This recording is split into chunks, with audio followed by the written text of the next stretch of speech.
আসসালামু আলাইকুম রহমতুল্লাহি ওয়া বারাকাতুহু। সম্মানিত দর্শক, 2024 সনের জুলাই আন্দোলনের সময়, আন্দোলনের একেবারে শেষ সপ্তাহে চ্যানেল আইয়ের যে একটা অনুষ্ঠান আছে, সেই অনুষ্ঠানে আমি উপস্থিত ছিলাম এবং আমার সঙ্গে সেখানে বহুল আলোচিত, সমালোচিত, বিতর্কিত বিচারপতি শামসুদ্দিন চৌধুরী মানিক উনিও ছিলেন। আর সেই অনুষ্ঠানে একেবারে নবাগত একজন উপস্থাপিকা ছিলেন দীপ্তি চৌধুরী। এখন দীপ্তি চৌধুরী বাংলাদেশে পরিচিত মুখ, এবং সেই দিনের টকশোতে যে ঘটনাগুলো ঘটেছিল সেই ঘটনার প্রেক্ষিতে মোটামুটি সারা বাংলাদেশে দীপ্তি চৌধুরী একজন ভাইরাল সাংবাদিকে পরিণত হন। তার প্রতি ওই সময়টিতে এক ধরনের সহানুভূতি জন্ম নেয়। যেহেতু মেয়ের একেবারে বয়স অল্প, ইউনিভার্সিটিতে পড়েন, এ কারণে কি হলো যে যারা একটু বয়স্ক মানুষ, 40-এর উপরে যাদের বয়স, তারা সবাই স্নেহের দৃষ্টিতে দীপ্তি চৌধুরীকে দেখা শুরু করলেন। এবং শামসুদ্দিন চৌধুরী মানিকের মতো বয়স্ক মানুষ, 70 ঊর্ধ্ব মানুষ, তিনি এরকম তার নাতির বয়সী একজন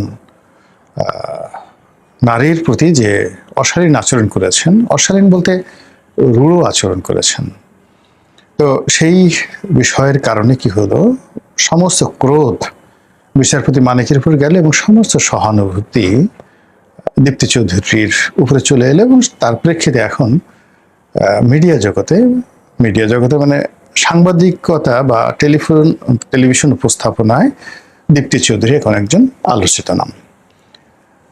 বিশেষ করে তার কান্না, ওই সময়টাতে তার কান্না, যেটা অফ স্ক্রিনে তিনি কেঁদেছিলেন, বিশেষ করে তার আর্তচিৎকার যে আমি রাজাকারের নাতি পুতি নই, আমি মুক্তিযোদ্ধার সন্তান। তো ওই সময়টাতে যেহেতু সারা বাংলাদেশে এটা নিয়ে একটা অবস্থা চলছিল, তো তখন সেই কোনো রকম প্রশ্ন ছাড়াই মানুষ দীপ্তি চৌধুরীর পক্ষে চলে গিয়েছিল। কিন্তু সময়ের বিবর্তনে বাঙালি যা হয়, অস্থিরতা থাকে, কোনো কিছুতে সে একটা প্রেডিক্ট অবস্থায় থাকে না। দীপ্তি চৌধুরীর প্রতিও জনগণের যে সমর্থন, প্রেম, ভালোবাসা, এটি দীর্ঘস্থায়ী হয়নি। পরবর্তীতে তিনি কি করে, যাকে বলা হয় মুক্তিযোদ্ধার নাতিপুতি, তার বংশের কে মুক্তিযুদ্ধ করেছে, এগুলো নিয়ে নানা রকম ট্রল হতে থাকে এবং তিনি পরবর্তীতে ভীষণ রকম ট্রলের শিকার হন। এই গেল এক। অন্যদিকে যেটা হয়, শামসুদ্দিন চৌধুরী মানিক, তিনি শেখ হাসিনা সরকারের পতনের পরে যে কোনো কারণে ভয় পেয়ে যান এবং তিনি সীমান্ত দিয়ে পালানোর চেষ্টা করেন, যেটা আমরা জেনেছি। এখন এটা দুভাবে হতে পারে, তিনি নিজে নিজে সেখানে পালানোর চেষ্টা করেছেন, অথবা যেভাবে সালমান এফ রহমানকে ধরা হয়েছে, আনিসুল হককে ধরা হয়েছে, তারা জিম্মাতে ছিলেন, আইনশৃঙ্খলা রক্ষাকারী বাহিনীর জিম্মাতে ছিলেন, কিন্তু ধরার জন্য নাটক তৈরি করা হয়েছে, তাদেরকে দাড়িমোষ কামিয়ে দেওয়া হয়েছে, তাদের পরনে লুঙ্গি দেওয়া হয়েছে এবং তারা স্পিড বোর্ডে করে ঘুরছিল। এই অবস্থায় তাদেরকে লাইফ জ্যাকেট পরা অবস্থায় পিটমোড়া করে বেঁধে তাদেরকে গ্রেপ্তার দেখানো হয়েছে। এবং বাংলাদেশের যে গ্রেপ্তার বাণিজ্য এবং বাংলাদেশের আইনশৃঙ্খলা রক্ষাকারী বাহিনীর যে অথর্ব চিন্তা চেতনা, এই অথর্ব চিন্তা চেতনার একটা উৎকৃষ্ট নয়, নিকৃষ্ট উদাহরণ হলো এই সালমান এফ রহমান এবং আনিসুল হকের গ্রেপ্তার। এখন তারা জেলখানাতে আছেন, তারা আবার সেই তাদের সাবেক অবস্থা আছে। আনিসুল হক তার যৌবন ফিরে পেয়েছেন, আর সালমান এফ রহমান তার দাড়ি ফিরে পেয়েছেন। কিন্তু ওই যে দৃশ্য তৈরি করা হয়েছিল যাদেরকে গ্রেপ্তার করার জন্য, এটা মানুষ কোনোদিন ভুলবে না। একইভাবে একটা সময় শাহেদ নামক একজন লোককে প্রতারক বানানো হলো, যার নাম হলো করোনা শাহেদ, এবং ওই করোনা শাহেদকে নকল টিকা দেওয়া, নকল সার্টিফিকেট দেওয়া ইত্যাদি বিভিন্ন কারণে গ্রেপ্তার করা হয়েছিল। পরে দেখা গেল যে সে ইংরেজিতে কথা বলে, বিদেশি নানা রকম টকশো করে, কিন্তু আলটিমেটলি তার লেখাপড়া শূন্য, নাই বললেই চলে। প্রতারকের মানে অনেক বেশি, মানে নানা রকম চারপাশ হাসপাতাল চালাচ্ছে, আওয়ামী লীগের বিভিন্ন লোকের সাথে যোগাযোগ করছে, মানে এর পুরোটাই প্রমাণ করা হলো যে সে একজন প্রতারক। কতটা সত্য কতটা মিথ্যা জানি না, সে বের হয়েছে, জেলখানা থেকে বের হয়েছে, কিন্তু সমাজ আর তাকে গ্রহণ করছে না। সাবরিনের অবস্থাও সেম, একজন মহিলা, সে ডাক্তার হয়েছে। তো এই করোনার সময় ভুয়া সার্টিফিকেট দেওয়ার অভিযোগে তাকে গ্রেপ্তার করা হলো। সেও আর সমাজে দাঁড়াতে পারছে না। সে এখন টিকটক করছেন, গান গাচ্ছেন, রান্নাবাড়া করছেন, নায়িকা হওয়ার চেষ্টা করছেন, এরকম। তো এই যে এই সমাজ মানে কোনো কিছুই সাস্টেনেবল করে না। তো যেটা বলছিলাম যে সালমান এফ রহমানকে যেভাবে গ্রেপ্তার করা হয়েছে, এভাবে শাহেদকেও গ্রেপ্তার করা হয়েছে। আর মাঝে একটা পিস্তল, তাও আবার মানে বেল্টের বাইরে একটা পুরনো পিস্তল, পায়ে হলো স্যান্ডেল, এবং তাকে বোরখা পরিয়ে হেলিকপ্টার করে ঢাকা থেকে বহু দূরে নিয়ে সে বোরখা পরে নৌকায় করে পালাচ্ছিল, এমন একটা নাটক তৈরি করা হলো। মানে আমাদের দেশের কোনো একটা মানুষের মাথা থেকে যত মস্তিষ্কের নিউরন আছে সব বের করে যদি 100% একেবারে পচা গোবর ঢুকিয়ে দেওয়া হয়, ওই গোবর মস্তিষ্ক থেকেও এরকম একটা পচা নাটক বের হয় না, যেটা শাহিদের ক্ষেত্রে ঘটেছে। একইভাবে শামসুদ্দিন চৌধুরী মানিকের ক্ষেত্রে যে গ্রেপ্তারের যে নাটকটা সাজানো হয়েছে, এটা বিস্ময়কর একটা নাটক। সীমান্ত দেশে পার হচ্ছে, তারপর লোকজন তাকে ধরছে, তারপর তাকে মারছে, কেউ কেউ বলে তার অন্ডকোষ ফাটিয়ে দেওয়া হয়েছে।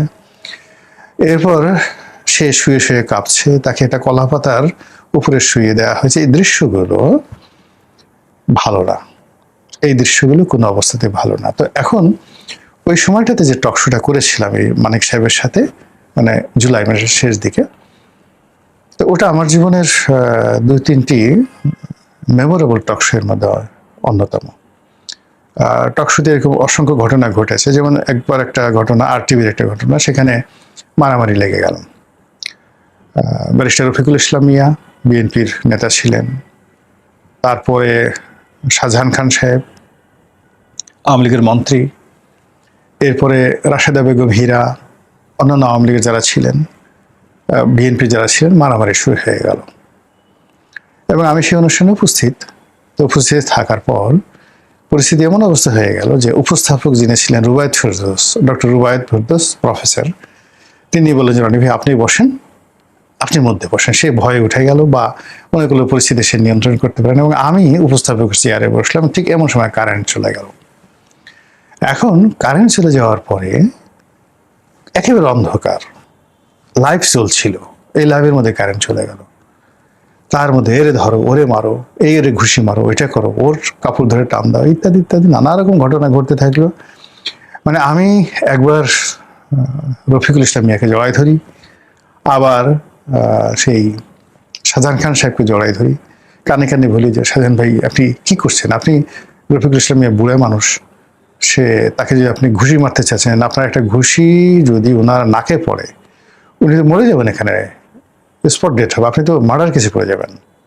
এই কথাগুলো আমি বলছি, মানে এই সাথে উনি আমাকে বলে যে রনি তুমি চিন্তা করো না, আস্তে আস্তে বলে তুমি চিন্তা করো না, আমার মাথা ঠিক আছে, ঘুষি মারবো না, তুমি বরং রফিকুল ইসলাম মিয়া তাকে ধরো, আমি একটু এখানে ভাবসাব দেখে পাগল ঠান্ডা করতে হলে এরকম ভাবে পাগলামি করতে হয়, তা আমি সেই পাগলামি করতেছি। That happened in the talk show.